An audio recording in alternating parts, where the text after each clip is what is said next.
おお、もう開き方が宇宙っぽい。あ、出た出た。出ました。おお進む。月面の凸凹もかなりリアルに感じますね。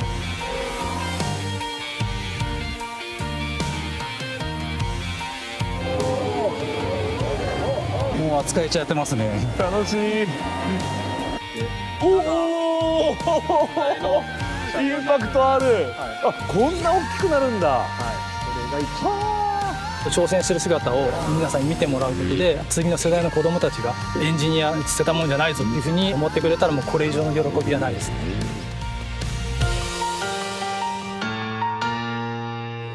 東富士研究所にやってきました。こちらにこの春こういったクレーターなど月面を模した場所が完成したんです。と言いますのも、トヨタは JAXA と協力しまして月を走る車の研究開発を進めているんです。世界初のプロジェクトが進んでいます。38万キロ先から毎晩地球を照らす月。そこには一体何があるのか。壮大なプロジェクトが初めて世の中に公表されたのは2019年3月のことです。今回人類の活動領域を広げる月面というそういう環境条件の下でこういうプロジェクトに参加させていただくということは非常に光栄でありますし、まさにエンジニアの夢ではないかというふうに考えております。その後トヨタと JAXA はアメリカが主導するアルテミス計画に向けて月面でのモビリティ有人油圧ローバーの共同研究を始めると発表したのです。あれから4年が経った2023年7月、ベールに包まれていた有人油圧ローバー通称ルナクルーザーに関する報道機関向けの勉強会が行われました。月の面を走るための技術であるとかいったものが必要になりますので、こういったことは非宇宙の産業の方々の力を借りてやっていきたいというふうに思っていて、徐々に、広げているということになります。そして記憶に新しい日米首脳会談。宇宙分野での日米協力を一層推進していくことや、日本人宇宙飛行士がアメリカ人以外で初めて月面に着陸するという目標が発表されました。それに先立ち NASA のビル・ネルソン長官と森山文部科学大臣が油圧ローバーによる月面探査の実施取り決めに署名。取り決めでは日本が油圧ローバーの提供・運用・維持していくこと、そして日本人飛行士による月面着陸の機会を2回提供することが規定されています。月面探査の鍵を握るルナクルーザー、全長は6メートル、マイクロバスおよそ2台分の大きさに4畳半ほどのキャビンがあり、そこで宇宙飛行士が生活しながら月面探査することを目指しています。30日間にわたって月面を移動しながら探査することが可能だといいます。実現のためには4つの技術がコアとなる、そう語るのは勉強会にも参加していた山下プロジェクト長です。まずいろいろ開発する技術は地球にしっかりと還元していきたいなと思ってますし、その中で4つのコア技術というのがありまして、まず1つ目がオフロードの走行性能そのもの、そしてオフロードの自動運転、そしてユーザーエクスペリエンス、そして最後に FC 技術ということで、この4つをコアにして活動しております。それぞれの技術、今4つ挙げていただきましたけれども、どの段階に来てるのかっていうのを実際に取材させていただいて見せていただくことは可能ですか？ぜひ現地現物でご確認いただければと思いますので、よろしくお願いします。ありがとうございます。皆さんそういう目力してるはずですね。多分そうだと思いますのでよろしくお願いします。というわけでトヨタイムズではこの4つの革新的な技術とそれらをどのように地球に還元するのか、開発現場の最前線を取材しました。ということでまずは月にやってきましたというのはもちろん冗談でして、ある山奥にこう月面を模してですね、おがくずを撒いている場所を作ったんですね。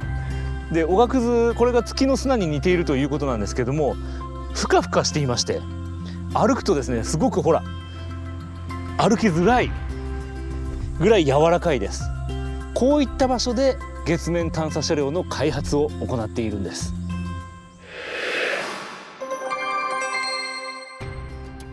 月面はレゴリスと呼ばれる特殊な砂に覆われていて、岩石やクレーターもそこかしこにあります。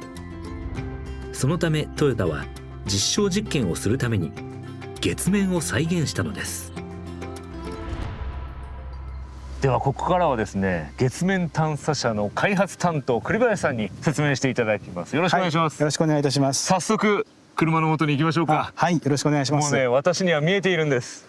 あれが月面探査車の原型ですね。はい、試作車両になります。試作車両。はあ。こちらが月仕様のローバー。代表する技術の一つが4つのタイヤそれぞれが独立して動くシステムです。おお、本当だ。両方内側に今動きましたよ。おお。あ、なんで一つ一つ車輪を別に動くように作ったんですか。前と後ろの車輪を同じ方向に切ってみたりということで、障害物を避けるであるとか、ハの字に切ることができるんですね。電気自動車なので、ペダルをアクセルペダルを離すと回生といってモーターの力で止まる仕組みになってるんですけれども、もしモーターが使えない時のために、安全のためにですね、止まるっていう手段のために用意してございます。他にも様々な工夫が凝らされているんですが、百聞は一見にしかずということで実際に乗せてもらいました。まずは岩石を等間隔に置いたコースに挑戦です。ここはちょっとゆっくり行きましょうかね。ちょっと早かったです。大丈夫です。そのまますぐ一旦進んでいただいて、はい、もうちょっと速度ゆっくりですね。前輪注意ですね。そうですね。ここからぐっと切って、はい、大丈夫ですよ。いけそうですね。はい、いけそうですよ。はい、戻してまっすぐで、はい、左いっぱいいいですね。4輪がそれぞれ動くためびっくりするくらい小回りが利きます。全然自分でクリアできちゃいましたね。もう扱えちゃってますね。楽しい。ありがとうございます。いやー楽しかった。はい、ありがとうございました。いや、いい車ですこれ。本当一体化してて、ね、思うように今もこう初めてくねくねしてみたんですけれども、自分が思う方向に行ってくれるんで、すごくやりやすかったです。そうですね。はい。続いてはレゴリスを模したおがくずで覆われた丘です。こちらは一般の車両で登った際の映像なんですが、結果は想像通りですね。では早速ローバーで挑戦してみます。はい、まっすぐにしてあ、余裕。お、すごい。はい。4つの独立したモーターがそれぞれタイヤの回転トルクや速度をコントロールすることで、このような特殊な環境の斜面の走行を可能にしているのです。下りもかなり急ですが、もう僕今何にも足やってません。足やってません。自動制御してくれてます。じゃあ、もう全然怖くない。ゆっくり降りてくれるんでね。そうですね。安心感あると思います。こんな僕でも簡単に操れました。この車の凄さを十分感じていただけたと思うんですけれども、月面探査車に必要なさらなる技術開発が進んでいるんです。ここからは村山さんに説明していただきます。よろしくお願いします。よろしくお願いします。このレーダーらしきものがついてるということは、はい、その技術というのは自動運転になります。自動運転。はい。ちょっと GPS がないような環境でも走れるというのがこちらの自動運転の特徴になっております。ほう。そう、当然ながら月面にはカーナビも高精度な地図もありません。そのためルナクルーザーは走ったことのない場所で自分の位置を測定し続け、障害物を検知し安全に走行できる経路を見つけ出さなければなりません。おお、なんかすごいですよ。では起動します。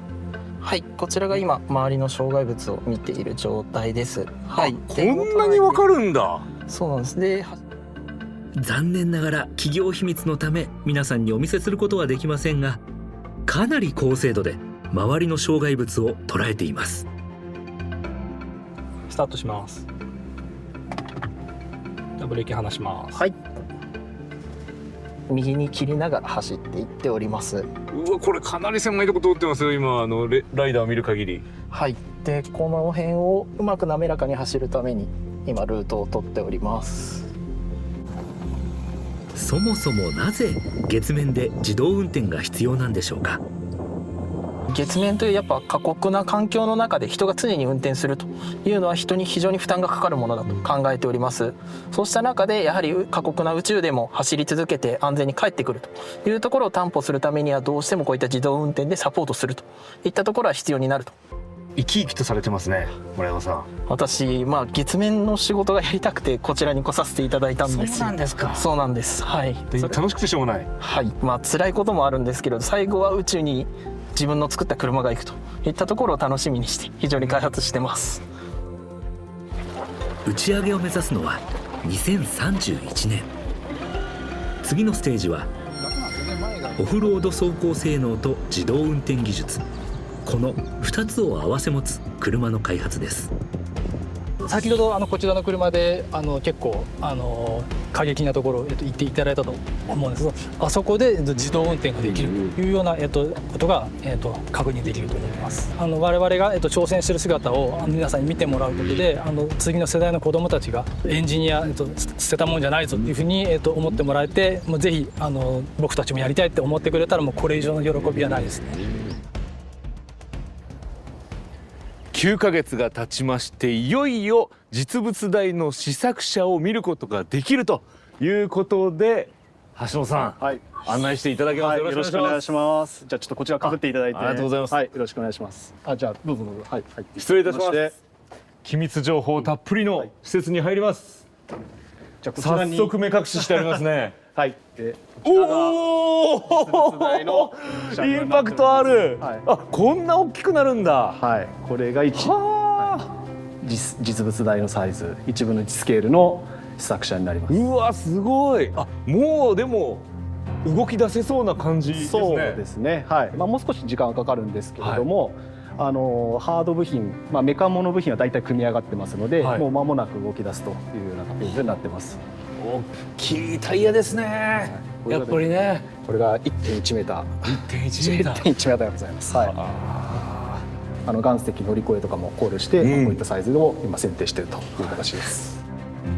この巨大なタイヤを動かすための部品ももちろんルナクルーザー専用です。例えばアブソーバと呼ばれるサスペンションの動きを制御するパーツ。岩石をドンって乗り越えた時に座っている方に衝撃が出たくなってしまうので、ピストンで油で衝撃を吸収して乗り心地を良くするための部品になります。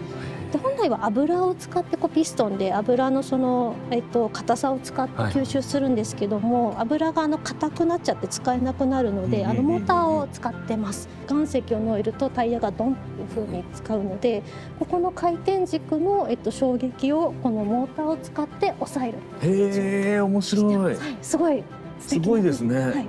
あんまりこの形は他の車にないので、非常に新規要素になってると思いますし。これがタイヤ1個ずつにそうです。タイヤ1個ずつについてます。シャシー部品のもう一つの特徴としましては、6輪全部独立なんですね。タイヤの角度もこちらのサスアームに対するアブソーバーも全部独立でついているので、制御でいろんなことができるっていうのも楽しい要素になります。さらには月で使えるオイルの開発なども進められています。そして自動運転技術も搭載された実物大の試作車はこの夏頃から走行試験ができるようになるといいます。トヨタの中にやっぱりこう6輪の車で、しかも独立駆動できる車ってなかなかないので、いろんな走行機能を確認した上で、月面に向けてちょっとずつ技術を進歩させているというところです。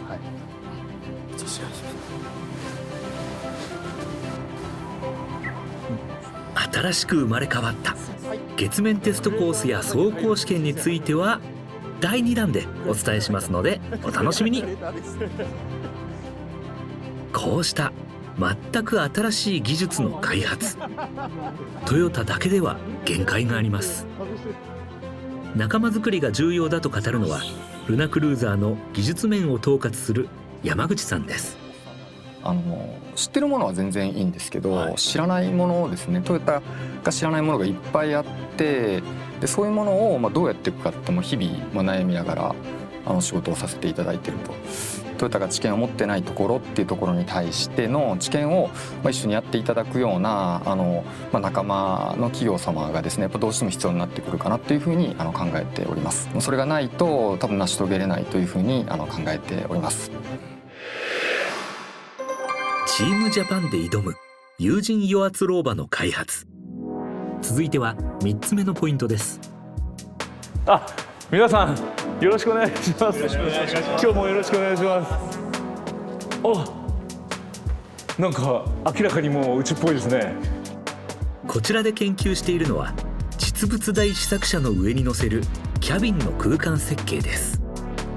月面探査のミッションでは2人の飛行士がおよそ1ヶ月小さなキャビンの中で共同生活することになります。そこでいかに飛行士たちが快適に暮らせるかということを追求しているんです。はあ、実際の大きさがこれを想定してる。そうですね。おお、もう開き方が宇宙っぽい。本当だ。まさに未来の空間が広がってます。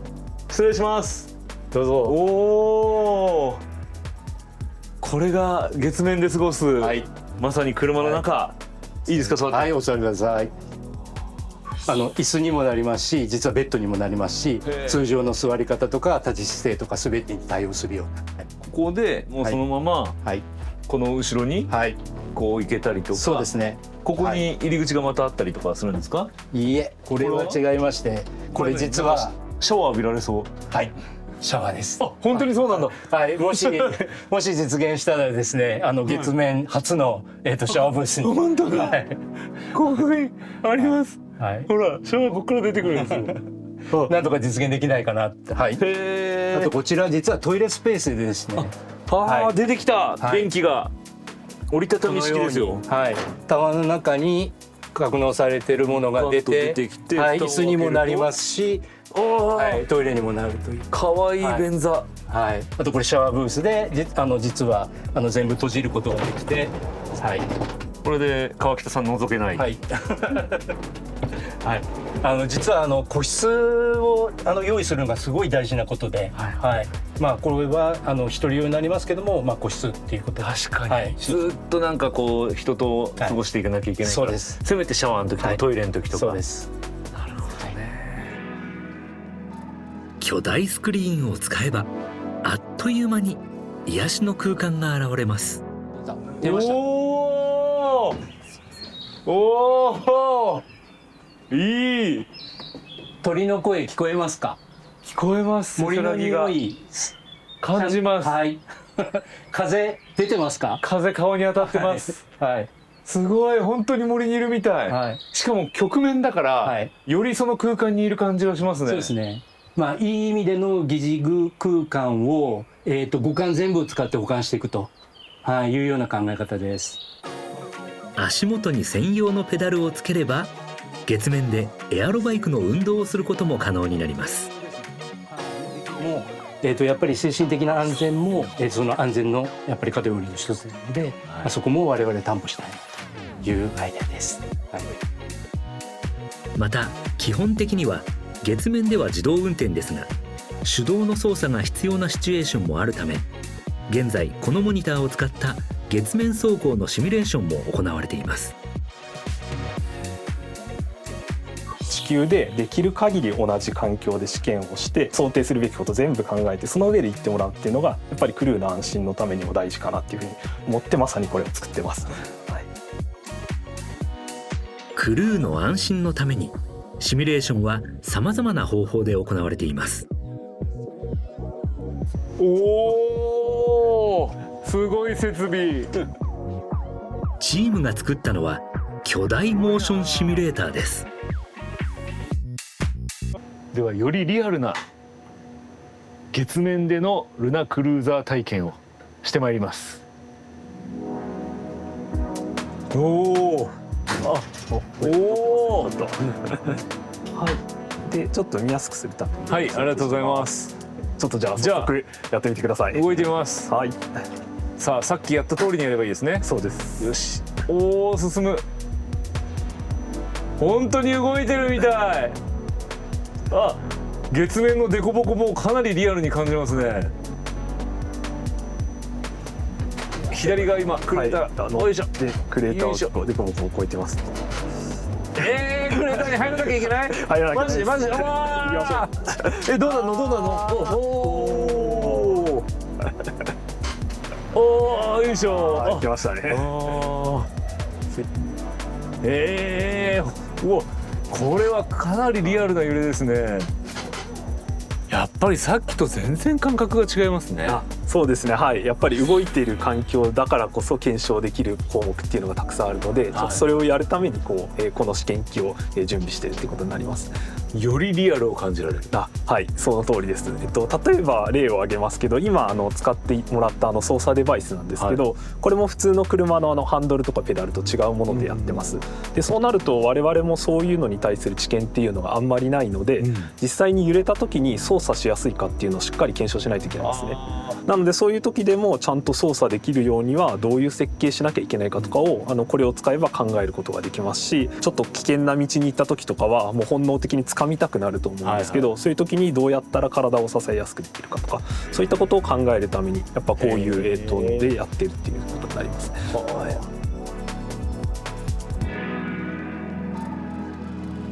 その後開催されたジャパンモビリティショーでは5分の1スケールモデルのルナクルーザーなどが展示されました。いや、こう形がこうしっかりと見えるだけで近づいた感じがしますね。そうですね、本当に開発が進捗して順調にっていうのは良かったなと思ってます。中はどうなんですか。はい、進化してるんですか。進化しているのでぜひ実物大がありますのでご覧ください。おー、いいですね。おお、もう全然違うじゃないですか、この扉から。そうなんですよ。ああ、はいはいはい。わかりますか。後ろから入ってくるんですね。そうなんです。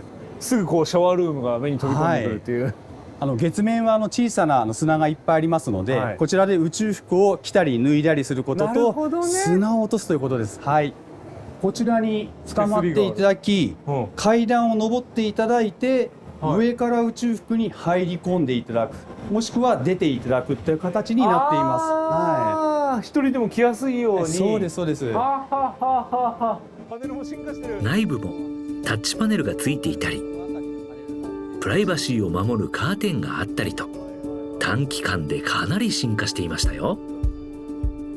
さらにこれ、はい、こちらになります。うわ、大きい。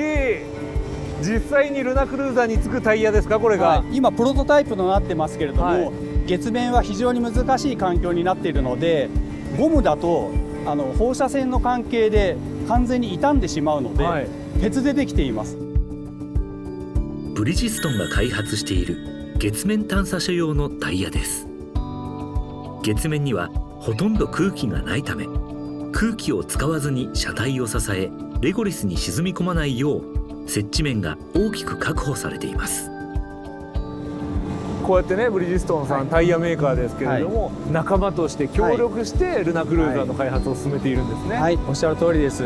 やはり我々だけではこういった難しいプロジェクトは実現できませんので、もうしっかりと連携しながらやっていきたいと思ってます。いよいよ最後のポイントです。ルナクルーザーの肝となる大変重要なものがここにあるということで、東富士研究所にやってきました。お二人に説明していただきます。よろしくお願いします。よろしくお願いします。月はご承知の通り昼は暑いし夜はすごく冷えるので、いろんな機器が壊れないように保温するであるとかもしくはクルーが生き延びるための生命維持装置をしっかり動かすであるとか、いうエネルギーが大量にいることになってます。だから昼の間にですね、いかに大容量のエネルギーをルナクルの中で作って、何回も何回も大容量のエネルギーを作っては消費し作っては消費しというシステムがルナクルにはどうしても必要になります。それを可能にするのが RFC と呼ばれる技術です。 RFC とは再生型燃料電池のことで、水電解装置と燃料電池 FC を組み合わせたシステムでルナクルーザーの動力源になるものです。 RFC は燃料電池を使用した際に生じる水を電気分解することができます。その水から燃料となる水素や酸素を取り出し貯蔵することができるのです。そもそも月は地球と違って昼が2週間夜が2週間続くという環境です。2週間続く昼に太陽光エネルギーで水を電気分解して水素や酸素を蓄え、そしてその後やってくる夜に水素や酸素を使い発電を行うことが可能になります。これが RFC 再生型燃料電池の仕組みです。14日間で貯めて14日間で使ってっていう繰り返し。そうですそうです。ただこれあれですか、月ってやっぱり環境が地球と全く違いますから重力も全く違うし、なんか影響っていうのはないんですか？はい、その影響をどうやって確認しようかというのは今日のテーマになってます。はい、この日のテーマはまさにそこでした。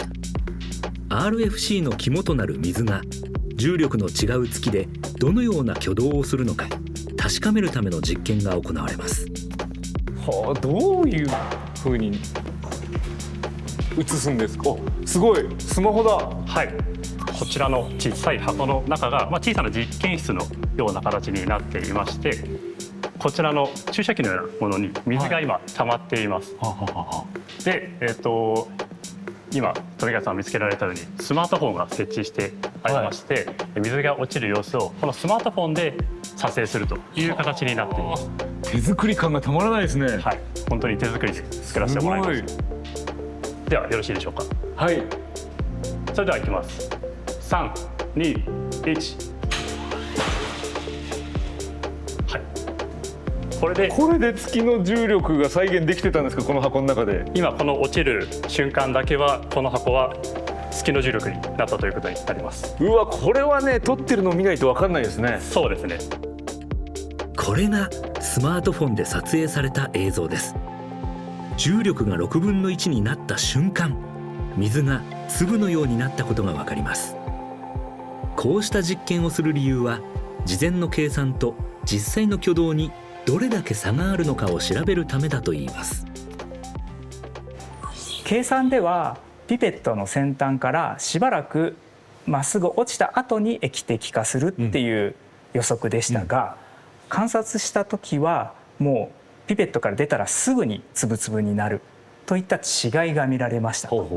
でこれは計算だけだと思わぬ計算違いをするかもしれないということを示していて、実験をやらないとこの精度を確認できないと、次違う計算した時どれだけずれるかがわからないので、こういった実験とセットでやることにやっぱり意味があるねということが確認できましたというのがこちらでやった成果です。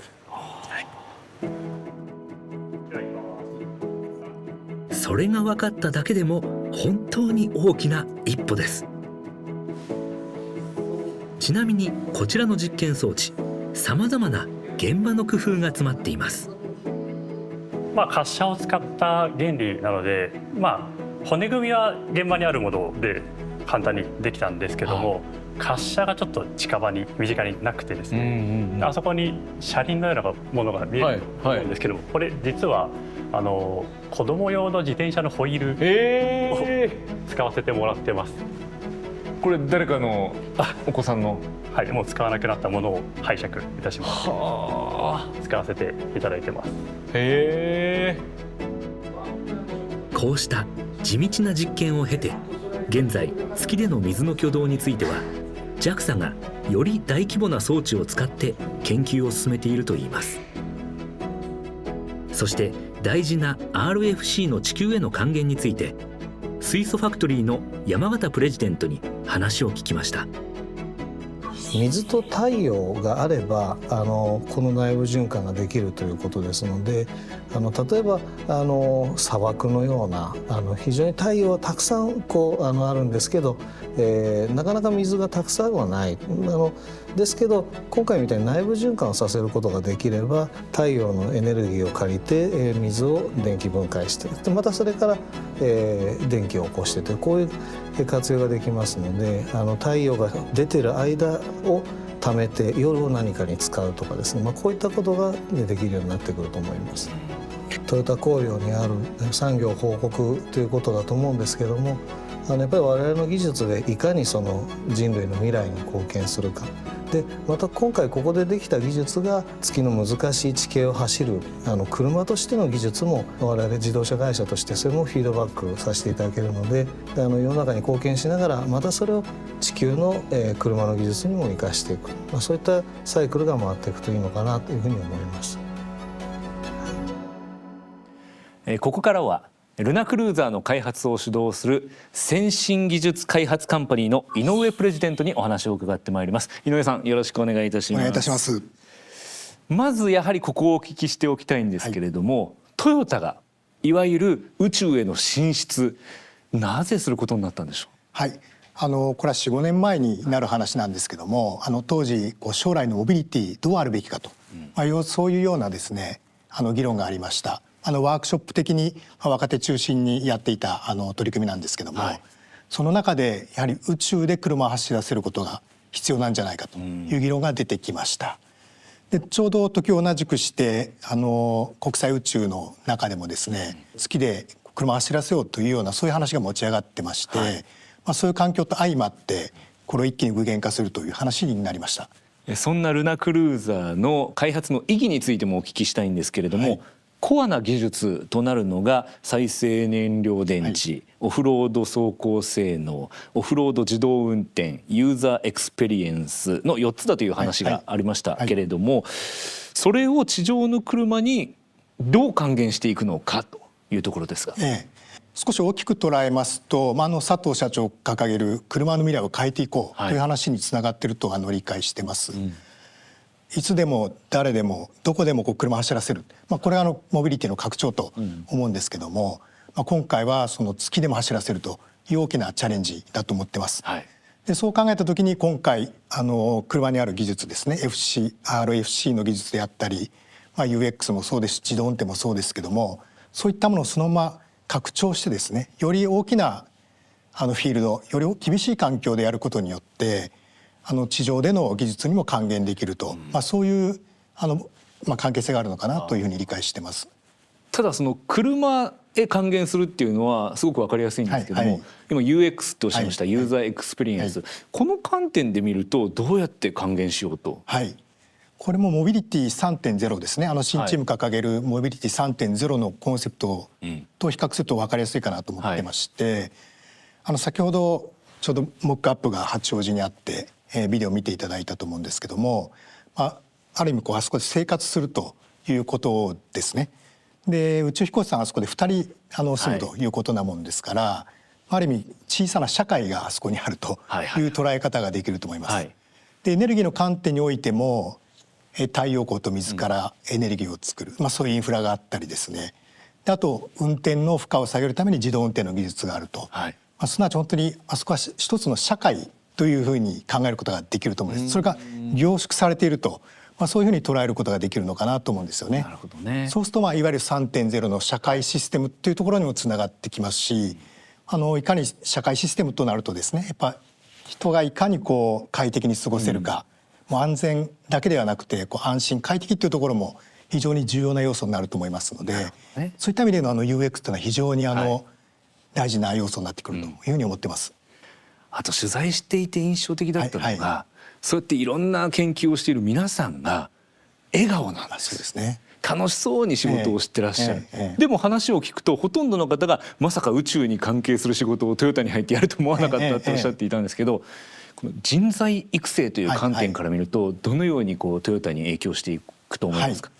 今回その車の技術の単なる応用だけでは理解できない解決できない対象がいっぱいあると思います。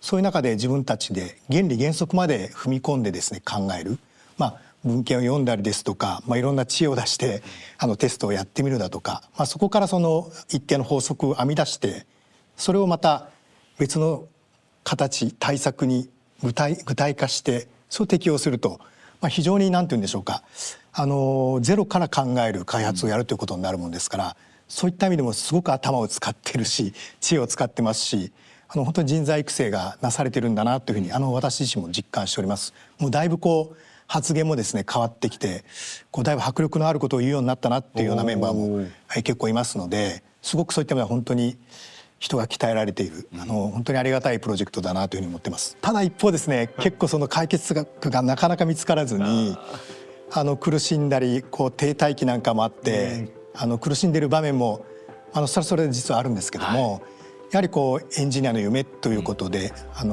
現トヨタ会長にですねこのゴーサインを出していただいたというところが背景にありますんで、そこをしっかり感謝を持ってそれを原点にですねみんな一生懸命これを実現したいと、人材育成にもつなげるし社会の発展にもつなげると、そういう気持ちで一度ですね頑張っておるところです。はい、打ち上げまでは6年ほど。そうですね、はい、6年っていうと長いように見えて実はすぐ来ちゃいますもんね。そうですね、はい、本当におっしゃる通りでして課題もすごく大きいプロジェクトですしまだまだ潰し込むところが多くございます。そういった中で6年という、一見長いんですけども実は短いということでして本当はキャビンですね最近みんなでよく言うんですけどキャビンに油圧をして宇宙服を脱ぐという機能なんですけども、その油圧っていうのがですねだいぶ開発時にも油圧されてるねっていうので開発メンバーだいぶプレッシャーを一方では感じているっていうところも正直ございます。でもああやって楽しくやりながらも正しく圧力を受けながらも、頑張っているというのが日々の状態ですね。はい、特にやっぱりお子様ですとか、将来の車にもっと興味を持ってもらってですね車のポテンシャルを感じていただけるとすごくいいなというふうに思ってございます。今日は井上プレジデントにお越しいただきました。ありがとうございました。これからもよろしくお願いします。